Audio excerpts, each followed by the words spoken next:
Nos encontramos a las puertas de una catástrofe climática mundial.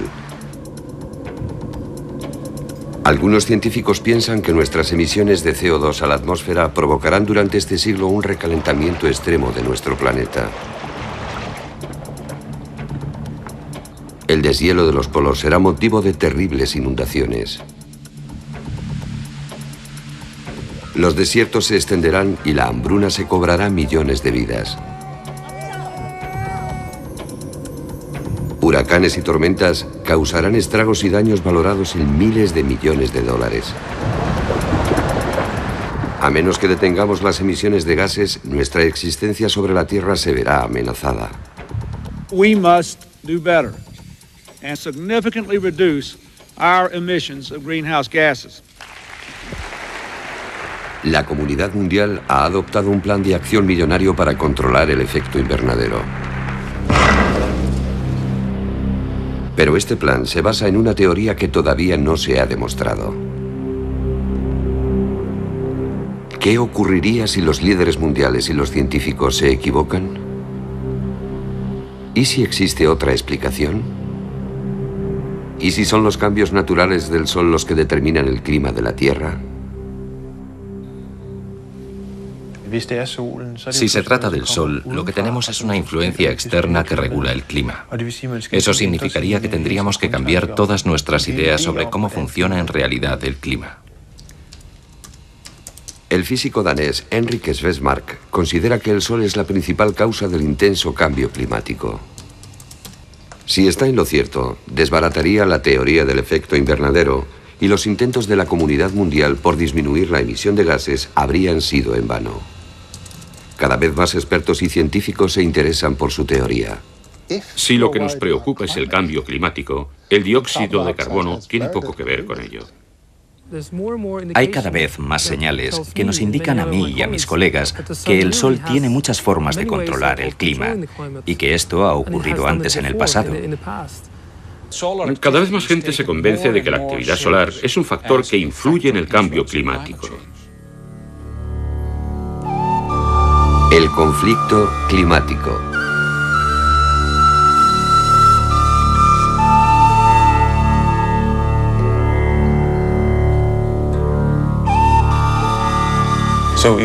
Así que si pudiéramos ver los retrasos.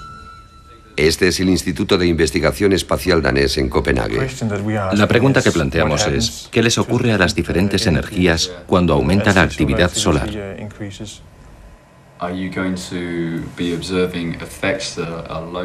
Henrik Svesmark y su ayudante están resolviendo el enigma sobre cómo el Sol podría determinar el clima de la Tierra. Este descubrimiento podría cambiar nuestras ideas sobre por qué nuestro planeta se está recalentando.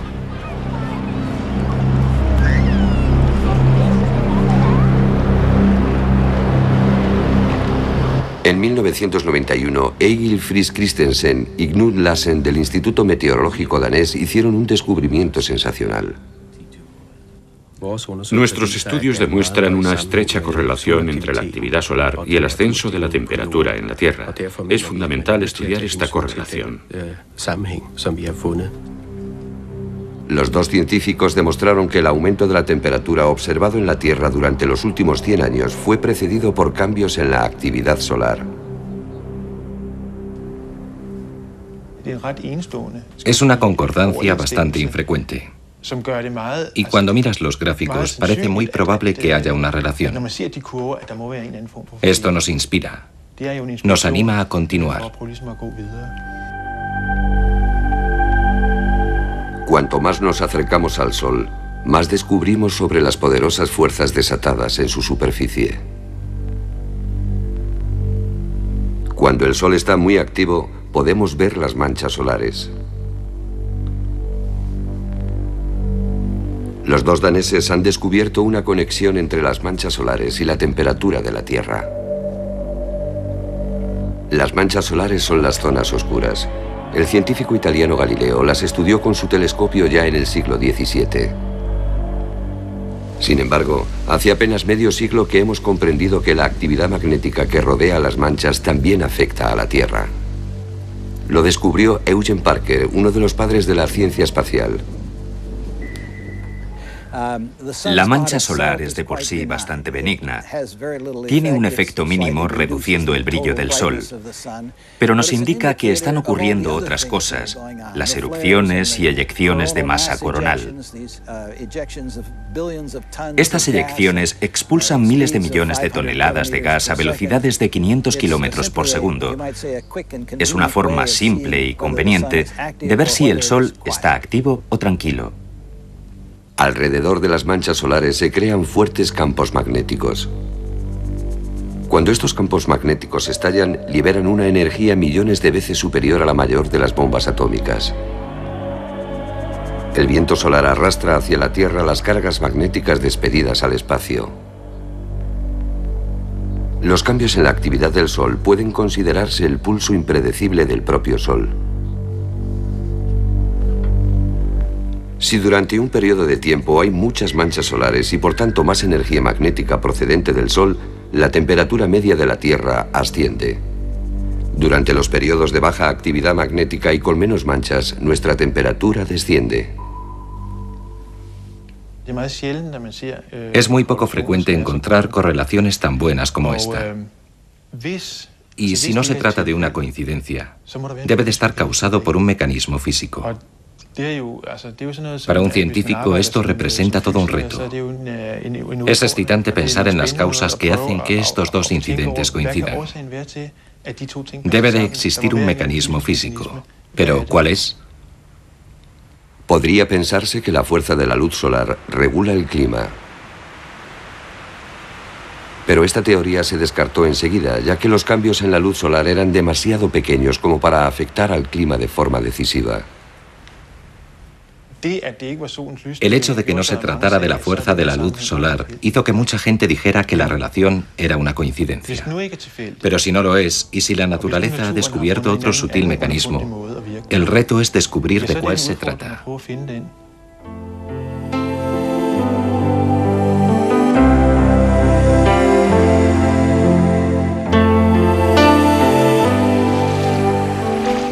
Henrik Svermak empezó a preguntarse si los cambios en la actividad solar podrían influir en la nubosidad. Incluso pequeñas variaciones en la nubosidad pueden hacer que el calor suba o descienda.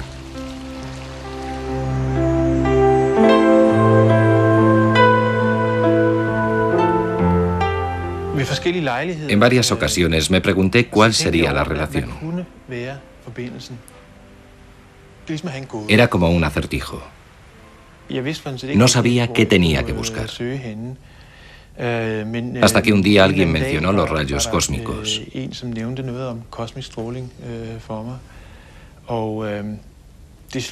Se me ocurrió que los rayos cósmicos podrían ser la explicación si afectaban a la capa de nubes que rodea la Tierra. Los rayos cósmicos están en todas las partes de nuestra galaxia, en nuestro sistema solar y aquí, en la Tierra. Estos rayos cósmicos son los restos de la explosión de supernovas. Están compuestos por partículas ricas en energía que penetran en nuestra atmósfera a la velocidad de la luz.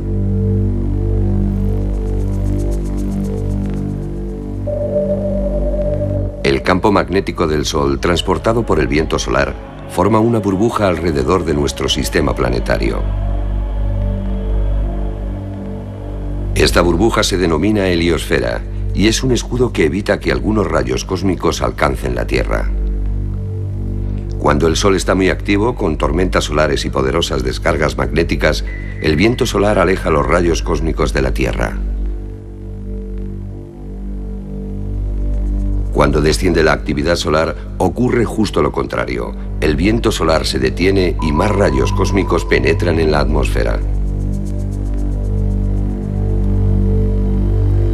De esta forma, el Sol aumenta y disminuye la cantidad de rayos cósmicos.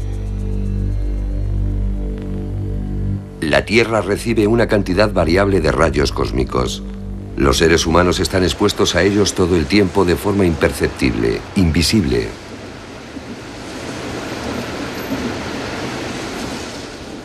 Sin embargo, podemos observar la radiación cósmica en una cámara de ionización, un contenedor sellado lleno de vapor frío.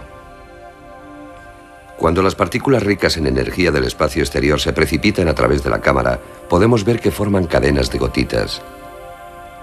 Este es el proceso que, según Henrik Svermark, se produce de forma indirecta en las nubes. Esta teoría nos acerca más a una posible explicación sobre cómo el Sol puede afectar al clima de forma indirecta. Yo pensaba que los rayos cósmicos afectaban a la nubosidad. Para investigarlo, necesitaba datos que describieran la nubosidad de la Tierra y, por supuesto, sobre los rayos cósmicos. Fue en 1995 cuando Henrik Svermark comenzó a recopilar información. Cuando comparó los cambios de la nubosidad con las variaciones en la radiación solar, descubrió una correlación asombrosa. Puedo enseñarles algunos de los primeros resultados que obtuve, los primeros gráficos. Aquí están. Los rayos cósmicos son la línea roja. Son los rayos cósmicos desde 1980 hasta 1995. Durante un periodo limitado dispuse de datos por satélite sobre las nubes. Es esta línea azul. La similitud entre los rayos cósmicos y la nubosidad es sorprendente. Es muy infrecuente encontrar estas correlaciones en sistemas geofísicos. Si fuera auténtica, significaría que los rayos cósmicos regulan la nubosidad.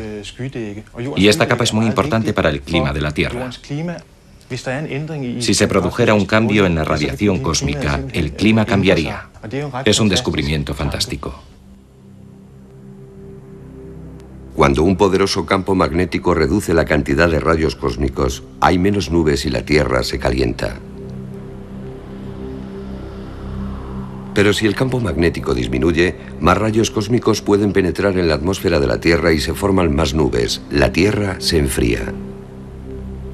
Este proceso explica la relación entre la actividad solar y el clima de la Tierra. Si la radiación solar afecta a nuestro clima y quizás también a nuestro tiempo atmosférico, significaría que procesos originados hace millones de años con la explosión de las estrellas y los procesos que se están desarrollando en nuestra galaxia y en el universo nos afectan de forma más directa de lo que jamás habíamos imaginado. Las nubes son fundamentales para el clima de la Tierra.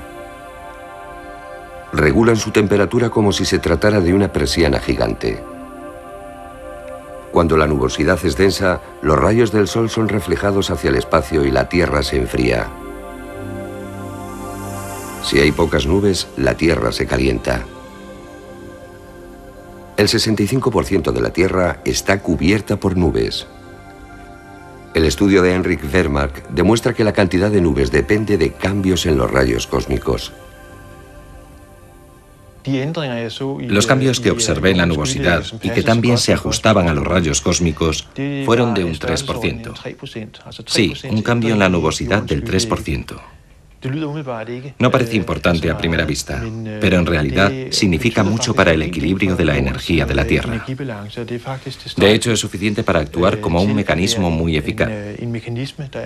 Tanto que podría explicar las variaciones climáticas que hemos observado.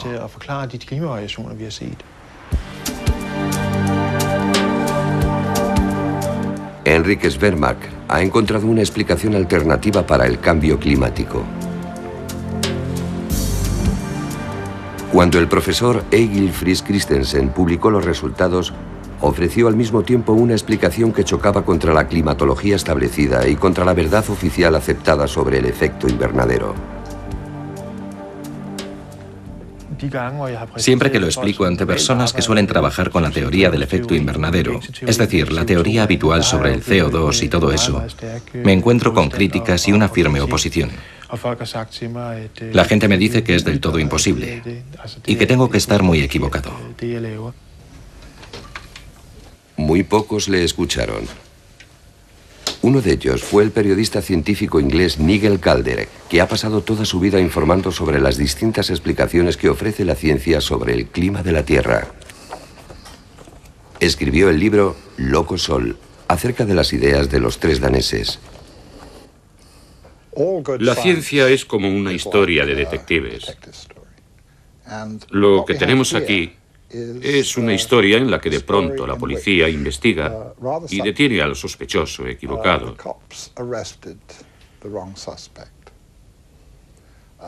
Detienen a la especie humana bajo la acusación de provocar un cambio climático. Luego hay, como ocurre siempre en las historias de detectives, un investigador privado que no trabaja para la policía y que se dedica a investigar por su cuenta. Me estoy imaginando a Henrik Svesmark investigando, reuniendo datos sobre nubes y rayos cósmicos, y descubre que sí, que han detenido a la persona equivocada, porque el verdadero culpable es el Sol. Es difícil tener eco internacional con una teoría nueva y controvertida. Henrik Svesmark y Egil Friis Christensen se enfrentaron a una oposición considerable al presentar su teoría. El exdirector del panel sobre cambio climático de las Naciones Unidas, el sueco Bert Bolin, describió en 1996 la teoría de las nubes como ingenua e irresponsable, afirmación que luego retiró.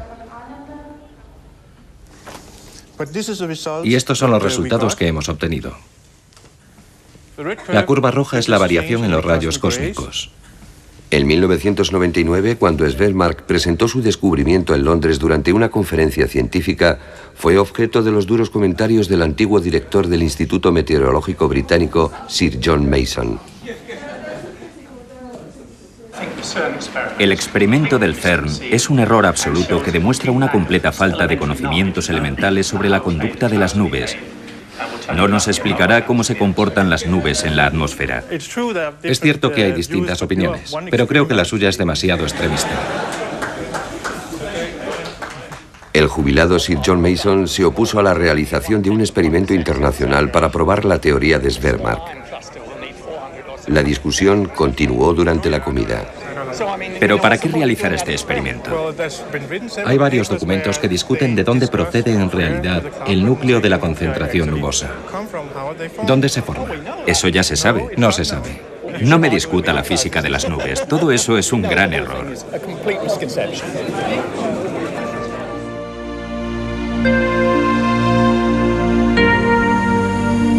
No es fácil convencer a un catedrático de meteorología de que la teoría del efecto invernadero no tiene por qué ser la principal explicación y que son las nubes y un poderoso sol quienes ejercen la mayor influencia sobre el clima de la Tierra.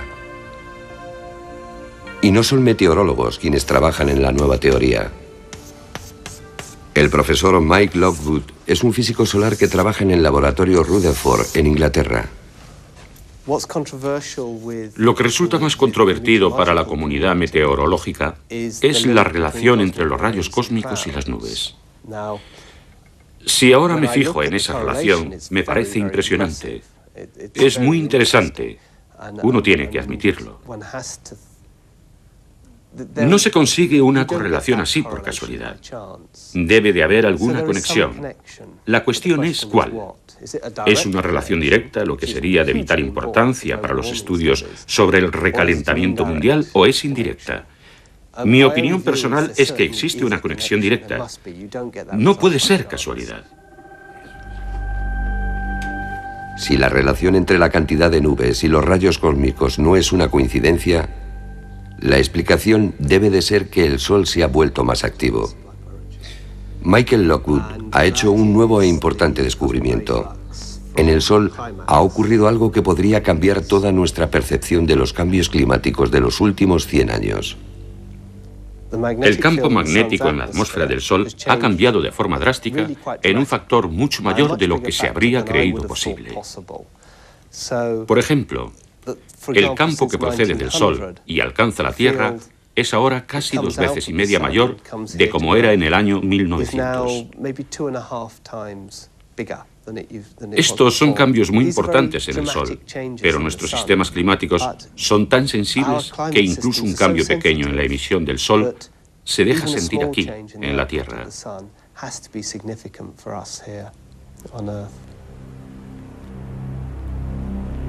Cuando los daneses Friis Christiansen y Lassen demostraron en 1991 que el pulso solar coincidía con los cambios de temperatura en la Tierra, nadie sabía que la radiación magnética del Sol también se había doblado durante los últimos 100 años. Hace poco tiempo que el Sol se ha convertido en un tema habitual en el debate climático.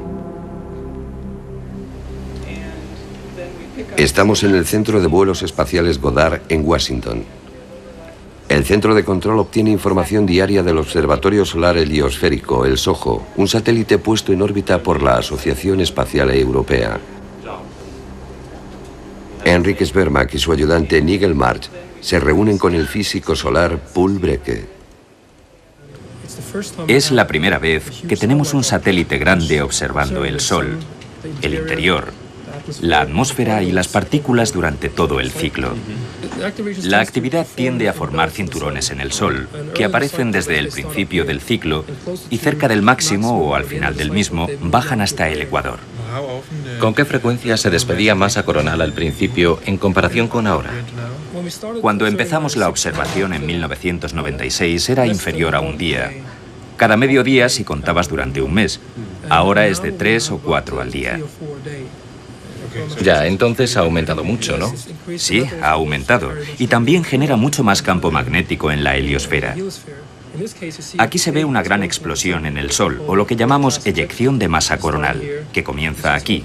Se va abriendo más y se mueve a unos 1000 kilómetros por segundo.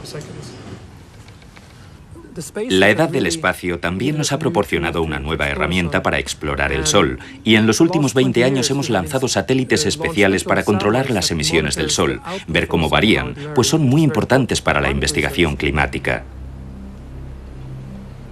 En 1995 lanzamos el SOHO, que es un observatorio muy completo que permite estudiar no solo la radiación, sino también la atmósfera y el interior solar.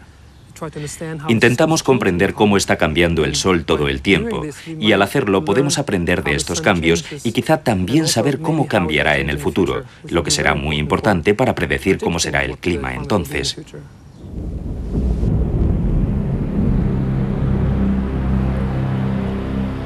Cada hora, el SOHO envía a los científicos fantásticos primeros planos del Sol y semana tras semana aumenta nuestra comprensión de los complejos procesos que se desarrollan dentro del Sol y en su atmósfera.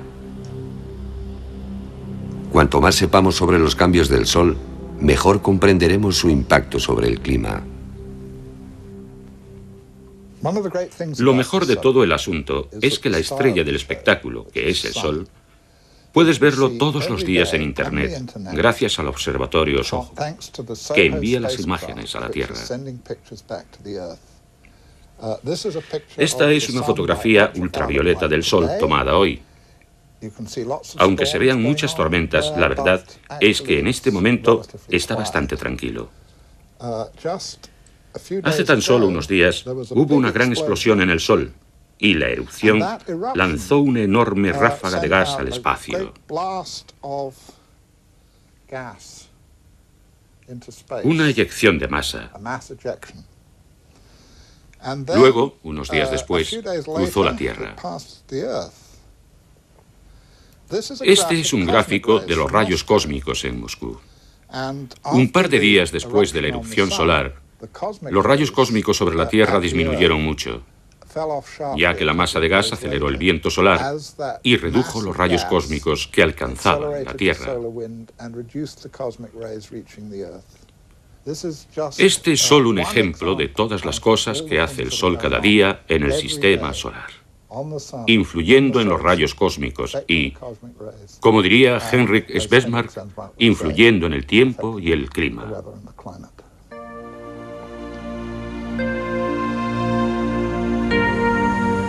Las nubes son fundamentales para la vida en la Tierra. Si no hay nubes, no hay lluvia ni protección contra los rayos del sol. Sin su efecto refrigerante, la Tierra sería tan caliente que la vida humana sería imposible. Todavía no comprendemos el complejo proceso que se desarrolla cuando las nubes se forman o desaparecen. Pero algo es seguro. El vapor no puede convertirse en nubes a menos que existan partículas de polvo microscópicas en la atmósfera, lo que denominamos aerosoles.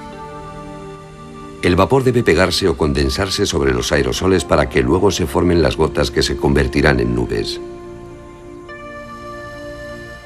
Este complejo mecanismo es la especialidad que investiga el profesor Richard Turco. Bueno, la mayoría de la gente cree que si hay agua en la atmósfera, lo natural es que haya nubes. Pero esto no es cierto. La única forma en la que pueden formarse nubes en la atmósfera bajo condiciones normales es condensándose sobre aerosoles, las partículas que hay en el aire. Cada gota de nube que se forma lo hace sobre una partícula que al principio está en el aire. Así pues, incluso en un día muy claro, cuando el aire parece limpio y piensas, no hay nada en el aire, las partículas están allí, miles de ellas, y el agua puede condensarse encima para que se formen así las nubes.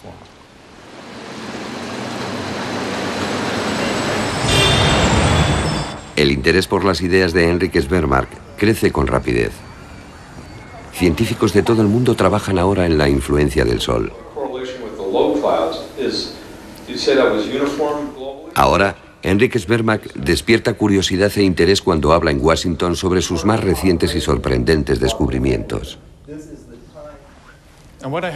Y lo que tenemos aquí es la nubosidad de la Tierra, su capa total de nubes, que es muy importante ya que las nubes tienen distintos efectos sobre el equilibrio de la radiación, dependiendo de qué tipo de nubes se trate.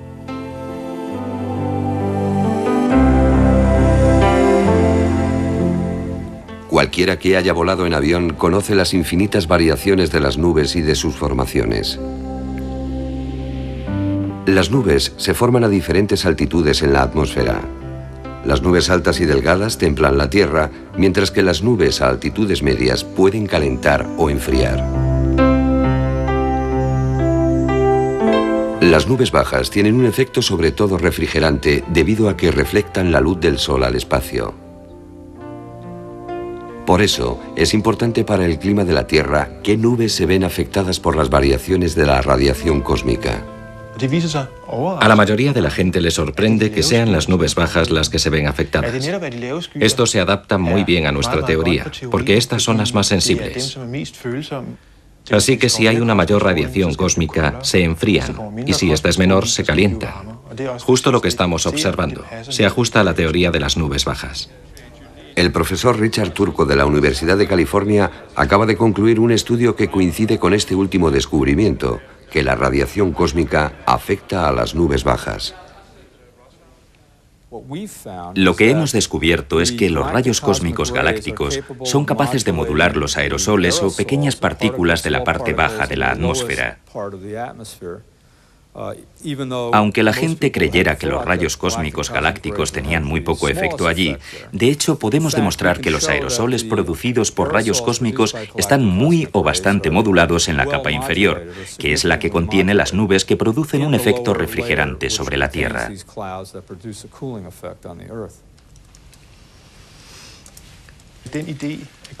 La idea de que la radiación afecta a los aerosoles y de esta forma a las nubes se ve respaldada por más y más piezas que se ajustan a la teoría. No sabíamos qué hacía que los rayos cósmicos se adhirieran a las nubes, pero cada vez hay más indicios que apuntan a que es por los aerosoles. Es como un puzzle gigante. Hemos colocado las primeras piezas y todo parece muy prometedor.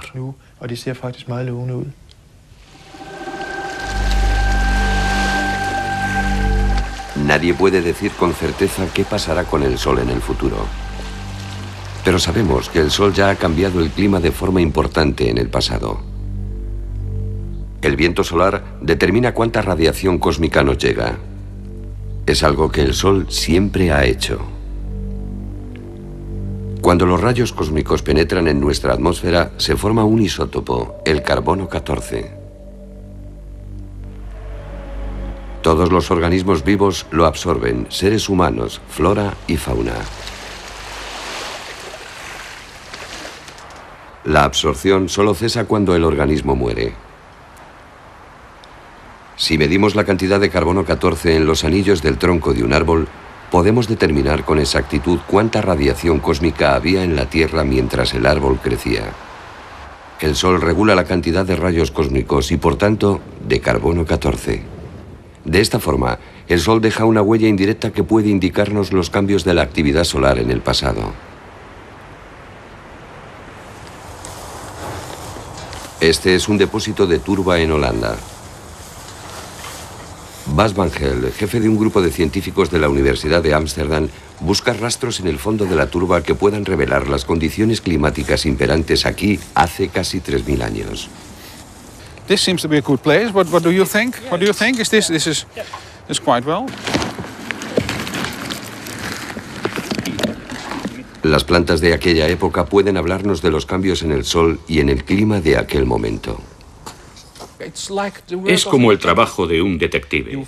Encuentras objetos muertos, objetos muy pequeños, claro, e intentas reconstruir los cambios climáticos del pasado. Utilizamos sobre todo plantas fósiles, hojas y musgo, etc. En el laboratorio, Bas van Geel toma muestras de la turba comprimida.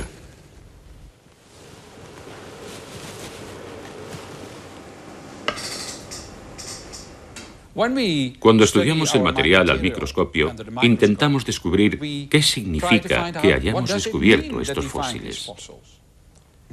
Sabemos que unas especies viven en condiciones más cálidas y otras en condiciones más frías. Las tendencias del cambio climático quedan reflejadas en los fósiles que tenemos en los depósitos de turba o en los depósitos lacustres. Cuando se han identificado las muestras, se envían para la prueba del carbono 14. Gracias a esta prueba, los científicos pueden determinar dos factores importantes. Pueden saber cuándo y bajo qué condiciones climáticas vivió la planta. Hace unos 50 años que utilizamos por primera vez el radiocarbono para medir la edad de las muestras. Es un método fantástico.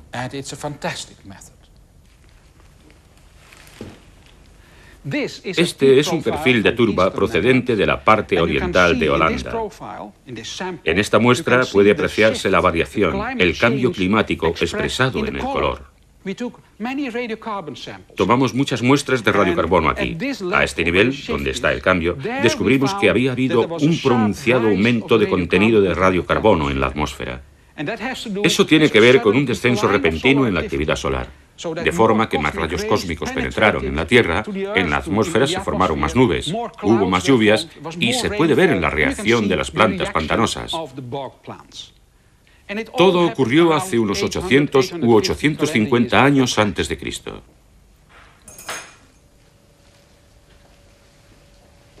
La actividad solar fue un factor muy importante.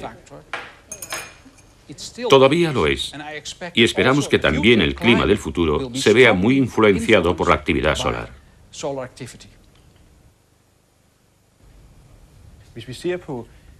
Si observamos los resultados obtenidos, cómo se remontan en el tiempo, la teoría solar resulta muy convincente.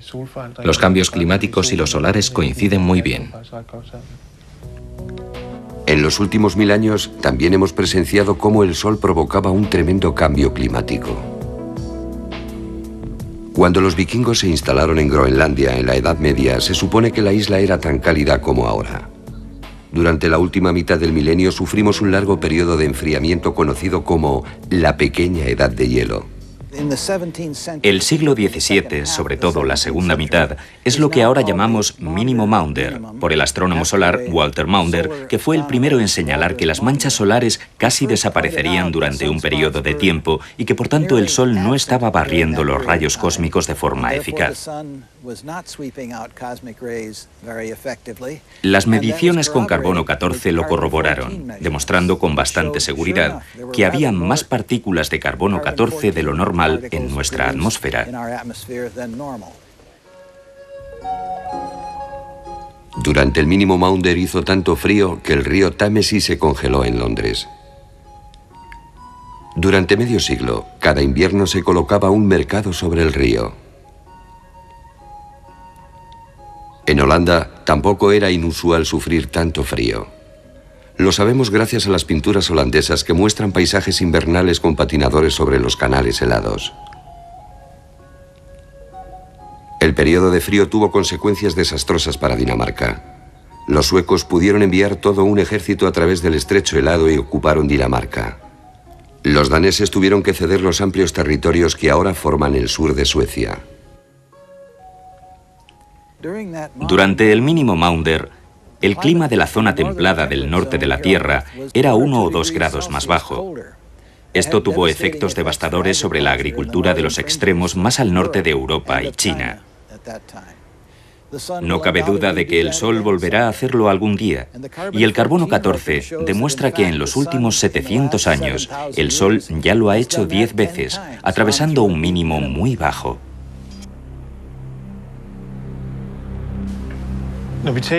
Cuando hablamos del Sol y de la energía que procede de él, siempre nos referimos a la constante solar. No deja de ser irónico porque sabemos que el Sol no es nada constante. Varía todo el tiempo. Y esas variaciones no cesan nunca. En cuestión de segundos y minutos hasta alcanzar milenios, el Sol cambia. Y sabemos que lo ha estado haciendo durante todo el siglo pasado. Desde principios del siglo pasado, la temperatura de la Tierra fue aumentando hasta 1940. Luego empezó a descender durante algunos años hasta que en 1980 volvió a subir. Es un ascenso de 0,8 grados en los últimos 100 años, lo que preocupa a los climatólogos. Hace 12 años presentaron la teoría del invernadero, en la que se acusa al ser humano de provocar el recalentamiento mundial. Es muy extraño. Hace 25 años nadie creía en el efecto invernadero porque en ese momento la Tierra se estaba enfriando. Luego empezó a calentarse en los 80 y los 90. Y la idea de que la actividad humana podría ser la causa del recalentamiento del clima dejó de parecer tan absurda. De pronto se volvió muy popular. Pero la forma en que se propagó solo la puedo describir como religiosa. Todo el mundo se convenció de esta teoría, y debo insistir en que es solo una teoría, solo una hipótesis. No existen pruebas concretas que respalden la idea de que la actividad humana tiene un efecto determinante sobre el clima. Según la teoría del efecto invernadero, el calor del Sol no puede escapar de la atmósfera de la Tierra porque las emisiones de CO2 forman una especie de burbuja que rodea el globo. Cuanto más CO2 lanzamos a la atmósfera, más se recalienta la Tierra y la parte inferior de la atmósfera. Hoy en día, esta teoría es científica y políticamente correcta, y se invierten miles de millones en investigaciones que demuestren su validez y permitan predecir sus consecuencias climáticas. Tengo nietos y me preocupa el efecto que la polución de los coches puede tener sobre sus pulmones. Sin embargo, no me preocupa el dióxido de carbono. El CO2 no es un contaminante, es el gas de la vida. Usted y yo estamos hechos de dióxido de carbono. No estoy defendiendo a las compañías petrolíferas, ni pretendo decir que no debamos intentar conseguir un entorno más limpio. Todo lo que digo es que, en lo que se refiere al cambio climático, el dióxido de carbono tiene muy poco que ver con el tema. Uno de los centros más importantes del mundo dedicado a la investigación sobre el efecto invernadero es el Centro Hadley, en Inglaterra. Simon Ted dirige un equipo de científicos que trabajan en la predicción climática. Utilizamos ordenadores para simular el cambio climático y otros ordenadores para analizar los cambios y compararlos. Se analiza el cambio climático observado y se compara con el cambio climático simulado. En esta oficina puedes ver a mis colegas comentando cómo podríamos simular los cambios de este siglo. Nuestro cliente, DTR, nos ha pedido que descubramos cuál sería el cambio climático en el peor de los casos. Si seguimos avanzando, verás que cada uno tiene una pantalla de ordenador y que todo el mundo está mirando las imágenes o elaborando programas para analizar y comprender qué está ocurriendo hoy en el sistema climático o qué puede ocurrir en el futuro. Nuestro modelo es un programa informático que intenta simular el clima de la Tierra. Cuando los meteorólogos preparan las previsiones del tiempo local, utilizan modelos por ordenador. Se introducen en el ordenador datos como la temperatura, presión atmosférica y velocidad del viento. El ordenador procesa los datos y produce un resultado sobre cómo puede ser la previsión del tiempo para la próxima semana. Un modelo climático funciona de la misma forma, pero el ordenador necesita datos sobre todo el proceso climático. El cálculo no es solo de una semana, sino para cientos de años en el futuro. La cuestión más importante es cómo reaccionará el clima si los seres humanos emiten el doble de CO2. La animación que vamos a ver muestra los resultados de una simulación en la que al modelo climático se le introdujeron los cambios originados por los gases termoactivos desde 1900 hasta el año 2000. Luego se trasladaron del 2000 al 2100 para que estimara qué cambios futuros podría haber en los gases termoactivos y los sulfatos. El color rojo muestra dónde la simulación es más cálida de la media y el color azul dónde es más fría. Puede verse cómo con el paso del tiempo los tonos rojos se vuelven predominantes, cubriendo más y más el globo.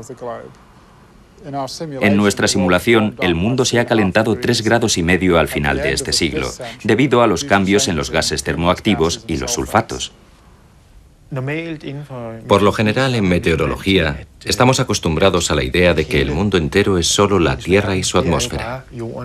No nos preocupa lo que haya fuera. El Sol es solo una lámpara constante que proporciona la energía que se incluye en los modelos que calculamos. Y los cambios climáticos se deben a cambios internos tales como las corrientes oceánicas. Cualquier influencia externa entra en conflicto con la forma aceptable de pensar sobre el cambio climático.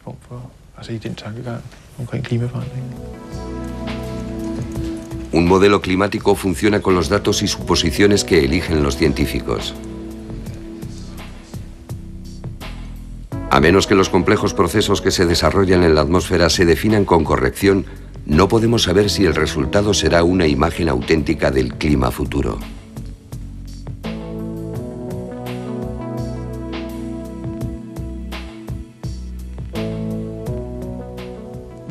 El clima es muy complicado, porque hay muchos factores naturales en juego. Aparte del Sol y de los volcanes, tenemos el Niño, el gran fenómeno oceanográfico del Pacífico. Y es probable que haya también otros factores oceánicos.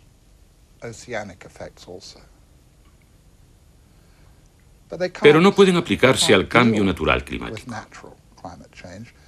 ¿Por qué no? Porque no se pueden predecir. No sabemos qué hará el Sol el año que viene. No sabemos qué volcán entrará en erupción. No se pueden hacer predicciones. Los modelos climáticos incluyen los factores que consideramos importantes para un sistema climático y tenemos bastantes razones físicas que nos inducen a pensar que esos factores deben incluirse. Creo que como comunidad pensamos que sabemos lo suficiente como para hacer predicciones sensatas. Quiero decir que no podemos explorar todo aquello que podría haber influido en el clima. Es un campo demasiado amplio. Tenemos que decidir qué es importante y más probable. Cuando se decide investigar el clima por ordenador, se determinan qué causas del cambio climático se pueden estudiar. Solo causas humanas, ignorando la naturaleza. Modelos diferentes hacen predicciones distintas, así que no podemos decir con absoluta certeza el cambio climático a finales del siglo XXI será de 3 grados más, aunque sí pensamos que oscilará entre 1 y 5 grados. Mi opinión personal, que es diferente a la de la comunidad, es que el margen debería ser mayor. Las predicciones climáticas no sirven de mucho. No puedes decir, hará estos grados en este sitio de la Tierra, porque si resulta que el Sol influye y es un factor importante, también tendríamos que saber qué hará el Sol en ese momento. Y eso no podemos saberlo.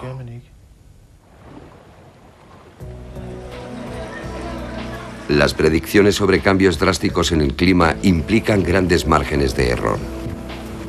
Es difícil afirmar si la Tierra se calentará 1 o 5 grados centígrados. En los últimos 100 años, el ascenso ha sido de 0,8 grados. Pero los estados han empezado a cobrar impuestos a sus ciudadanos por las emisiones de CO2.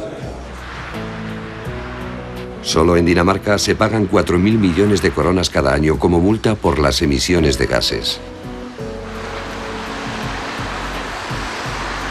Estos impuestos son consecuencia del Acuerdo de Kioto para reducir el volumen de CO2. Pero, ¿están teniendo este acuerdo y los impuestos el efecto deseado? Kioto marcará una diferencia muy pequeña en el cambio climático futuro. Si toda la sociedad mundial, si como sociedad global deseamos reducir el cambio climático, tenemos que hacer mucho más que lo propuesto en Kioto. Si todo el mundo hiciera lo que prometieron en Kioto hace un par de años, la reducción de la temperatura o la amortiguación de su aumento durante los próximos 50 años, poco podría medirse. Apenas menos de 1/10 de grado centígrado. Así que si pretenden ser serios con su teoría, lo están haciendo muy mal. ¿Por qué siguen yendo los ministros en esos cochazos? ¿Se lo toman en serio? Por supuesto que no. Todo esto es una estratagema política, un juego político en el que ahora los países pueden comprar y vender el derecho a producir dióxido de carbono. Es otra de las caras de esta locura. En la actualidad, los bandos están bien definidos y cada parte tiene explicaciones muy diferentes para el recalentamiento del planeta. Una parte de la sociedad mundial ha decidido apoyar la explicación que culpa al hombre como villano de la historia, mientras que otros son escépticos y dicen que es el Sol quien se oculta tras el cambio climático.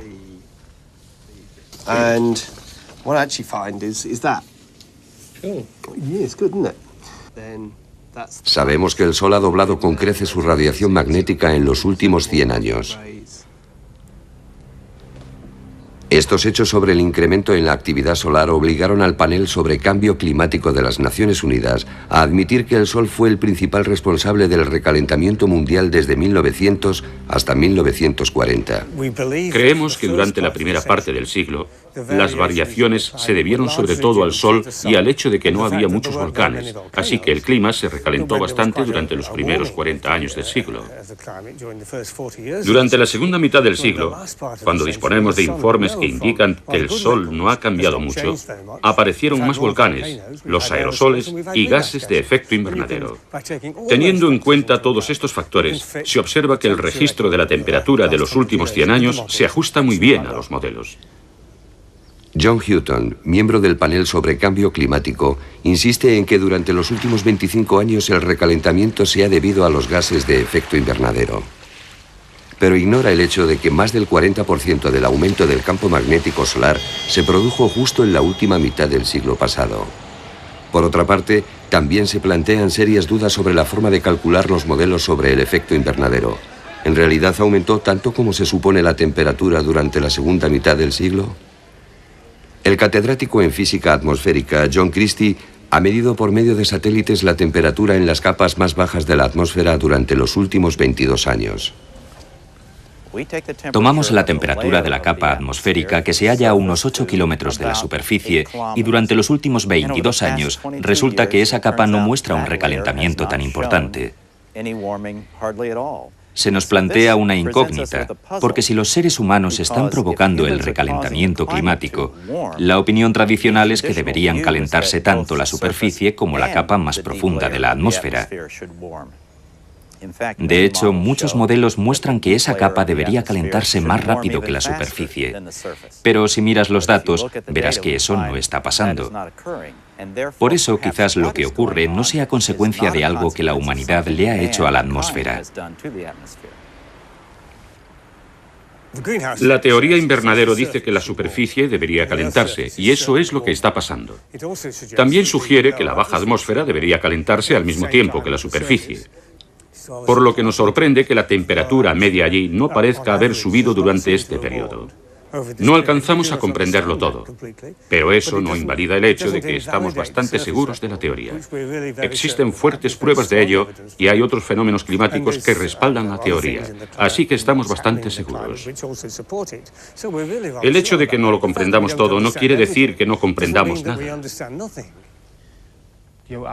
Por supuesto, han trabajado e invertido mucho en la teoría del CO2. Temen que se generalice la idea de que todo lo que han hecho ha sido una pérdida de tiempo, porque existe otra explicación sobre los cambios.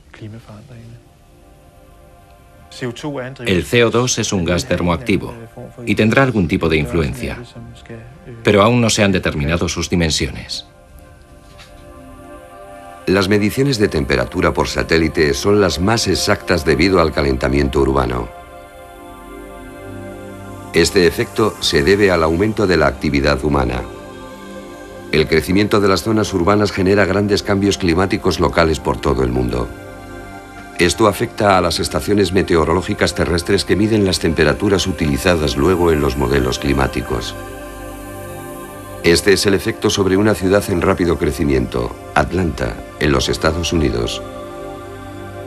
Está tan ahogada por el asfalto y el aire acondicionado que la temperatura asciende, creando una burbuja de aire caliente sobre la ciudad y haciendo que las mediciones de temperatura sean inexactas.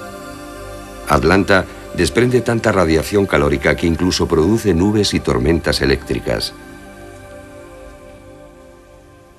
Tenemos que revisar de nuevo cómo puede influir en el sistema terrestre el efecto invernadero.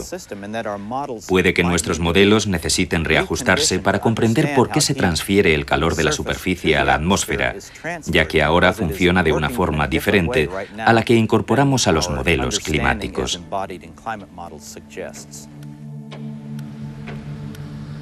Hasta ahora, la humanidad se ha sentado en el banquillo acusada cuando se debatía el futuro recalentamiento mundial. La sociedad mundial ha puesto límites a las emisiones de CO2 en base a una teoría todavía por demostrar. Los cálculos por ordenador que sirvieron de base a la teoría son inciertos. Las perspectivas económicas son inmensas. Ahora ya sabemos que los límites acordados en Kioto no tendrán un efecto especial sobre la temperatura de la Tierra.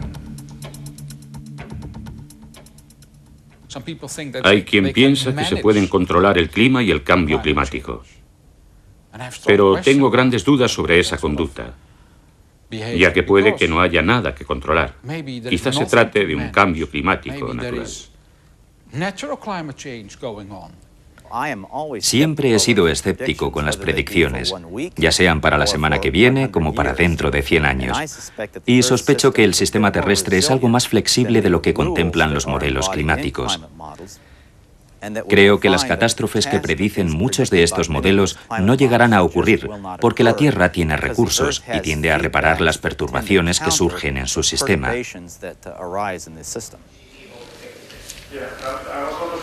La lucha por saber quién está en lo cierto continúa. En una reciente conferencia celebrada en Tenerife, climatólogos de todo el mundo se reunieron para debatir la influencia del sol en el clima. Pueden ver que el radio efectivo de las gotas está descendiendo. bajando de 11 a 7 micras. La nueva teoría de Henrik Svermark sobre el Sol y las nubes se debatió en profundidad. Cuando los daneses presentaron sus teorías sobre el Sol y las nubes hace algunos años, nadie les escuchó. Resultaba impensable que se llegaran a celebrar reuniones internacionales sobre la materia. Sospecho que el sistema climático es mucho más complejo de lo que creíamos hace 5 años y que descubriremos que cosas como el Sol tienen un gran impacto sobre el propio clima, junto con todas esas otras cosas que quizá ni siquiera sabemos aún que existen. Si en primer lugar resulta que la idea de Henrik es correcta, y en segundo, que el efecto humano sobre el clima es mucho menor de lo que nos habían dicho, habrá mucha gente que tendrá que revisar su conciencia. Científicos, políticos, periodistas tendrán que preguntarse, ¿cómo hemos permitido que la ciencia estuviera tan ciega?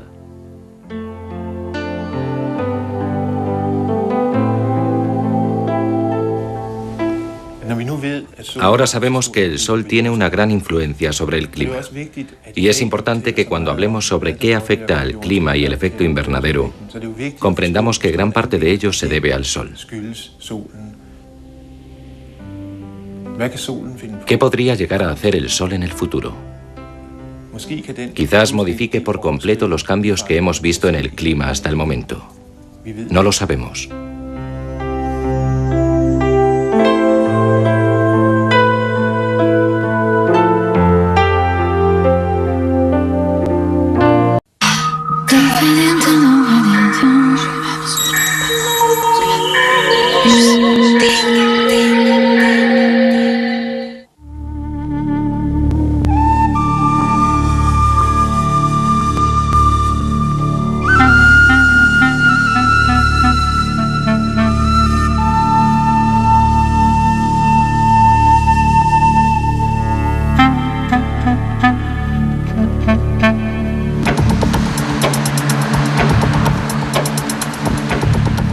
Nos encontramos a las puertas de una catástrofe climática mundial.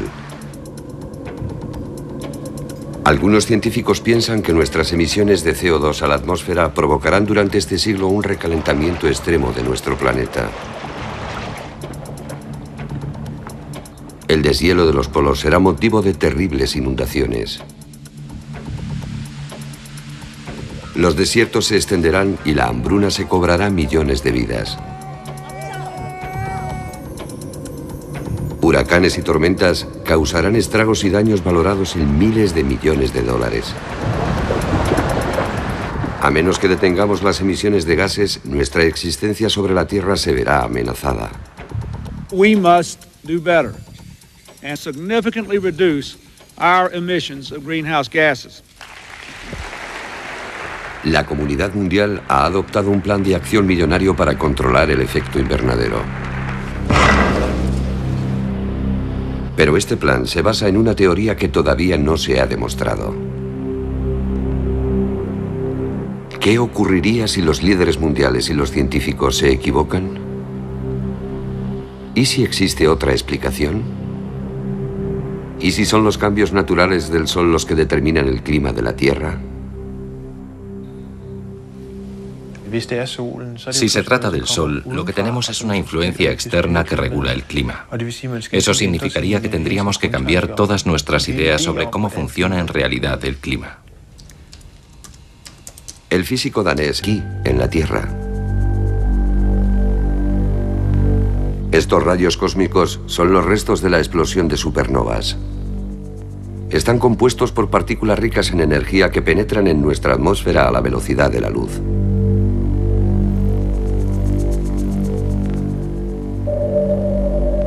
El campo magnético del Sol, transportado por el viento solar, forma una burbuja alrededor de nuestro sistema planetario. Esta burbuja se denomina heliosfera y es un escudo que evita que algunos rayos cósmicos alcancen la Tierra. Cuando el Sol está muy activo, con tormentas solares y poderosas descargas magnéticas, el viento solar aleja los rayos cósmicos de la Tierra. Cuando desciende la actividad solar, ocurre justo lo contrario. El viento solar se detiene y más rayos cósmicos penetran en la atmósfera.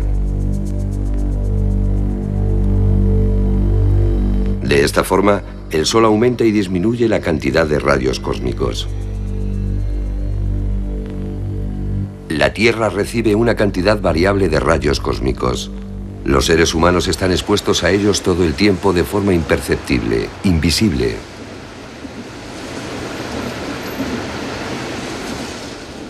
Sin embargo, podemos observar la radiación cósmica en una cámara de ionización, un contenedor sellado lleno de vapor frío. Cuando las partículas ricas en energía del espacio exterior se precipitan a través de la cámara, podemos ver que forman cadenas de gotitas. Este es el proceso que, según Henrik Svermark, se produce de forma indirecta en las nubes. Esta teoría nos acerca más a una posible explicación sobre cómo el Sol puede afectar al clima de forma indirecta. Yo pensaba que los rayos cósmicos afectaban a la nubosidad. Para investigarlo, necesitaba datos que describieran la nubosidad de la Tierra y, por supuesto, sobre los rayos cósmicos. Henrik Svermark considera que el Sol es la principal causa del intenso cambio climático. Si está en lo cierto, desbarataría la teoría del efecto invernadero y los intentos de la comunidad mundial por disminuir la emisión de gases habrían sido en vano. Cada vez más expertos y científicos se interesan por su teoría. Si lo que nos preocupa es el cambio climático, el dióxido de carbono tiene poco que ver con ello. Hay cada vez más señales que nos indican a mí y a mis colegas que el Sol tiene muchas formas de controlar el clima y que esto ha ocurrido antes en el pasado. Cada vez más gente se convence de que la actividad solar es un factor que influye en el cambio climático. El conflicto climático.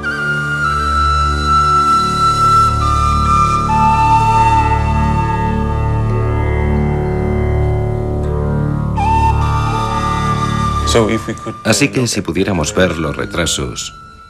Este es el Instituto de Investigación Espacial danés en Copenhague. La pregunta que planteamos es, ¿qué les ocurre a las diferentes energías cuando aumenta la actividad solar?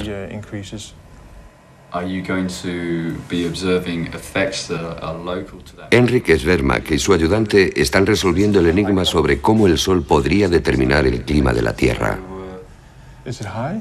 Este descubrimiento podría cambiar nuestras ideas sobre por qué nuestro planeta se está recalentando.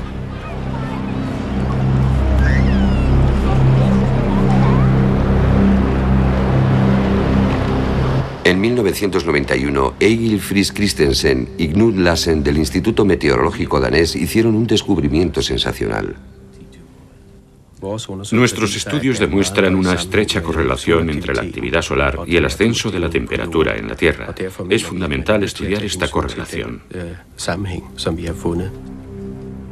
Los dos científicos demostraron que el aumento de la temperatura observado en la Tierra durante los últimos 100 años fue precedido por cambios en la actividad solar. Nuestra temperatura desciende. Es muy poco frecuente encontrar correlaciones tan buenas como esta. Y si no se trata de una coincidencia, debe de estar causado por un mecanismo físico. Para un científico esto representa todo un reto. Es excitante pensar en las causas que hacen que estos dos incidentes coincidan. Debe de existir un mecanismo físico. ¿Pero cuál es? Podría pensarse que la fuerza de la luz solar regula el clima. Pero esta teoría se descartó enseguida, ya que los cambios en la luz solar eran demasiado pequeños como para afectar al clima de forma decisiva. El hecho de que no se tratara de la fuerza de la luz solar hizo que mucha gente dijera que la relación era una coincidencia. Pero si no lo es, y si la naturaleza ha descubierto otro sutil mecanismo, el reto es descubrir de cuál se trata.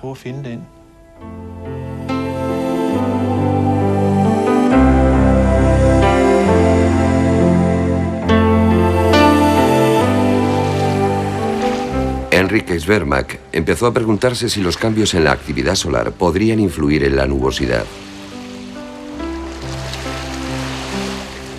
Incluso pequeñas variaciones en la nubosidad pueden hacer que el calor suba o descienda.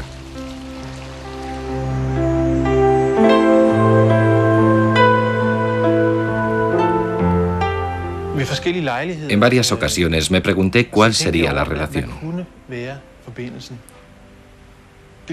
Era como un acertijo. No sabía qué tenía que buscar. Hasta que un día alguien mencionó los rayos cósmicos.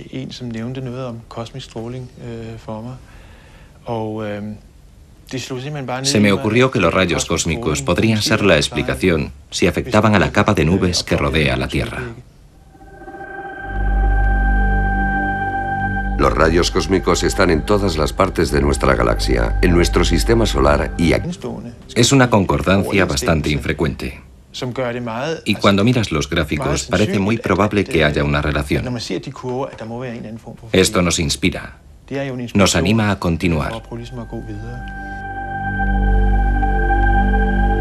Cuanto más nos acercamos al Sol, más descubrimos sobre las poderosas fuerzas desatadas en su superficie. Cuando el Sol está muy activo, podemos ver las manchas solares. Los dos daneses han descubierto una conexión entre las manchas solares y la temperatura de la Tierra. Las manchas solares son las zonas oscuras. El científico italiano Galileo las estudió con su telescopio ya en el siglo XVII. Sin embargo, hace apenas medio siglo que hemos comprendido que la actividad magnética que rodea las manchas también afecta a la Tierra. Lo descubrió Eugene Parker, uno de los padres de la ciencia espacial. La mancha solar es de por sí bastante benigna. Tiene un efecto mínimo reduciendo el brillo del Sol, pero nos indica que están ocurriendo otras cosas, las erupciones y eyecciones de masa coronal. Estas eyecciones expulsan miles de millones de toneladas de gas a velocidades de 500 kilómetros por segundo. Es una forma simple y conveniente de ver si el Sol está activo o tranquilo. Alrededor de las manchas solares se crean fuertes campos magnéticos. Cuando estos campos magnéticos estallan, liberan una energía millones de veces superior a la mayor de las bombas atómicas. El viento solar arrastra hacia la Tierra las cargas magnéticas despedidas al espacio. Los cambios en la actividad del Sol pueden considerarse el pulso impredecible del propio Sol. Si durante un periodo de tiempo hay muchas manchas solares y por tanto más energía magnética procedente del Sol, la temperatura media de la Tierra asciende. Durante los periodos de baja actividad magnética y con menos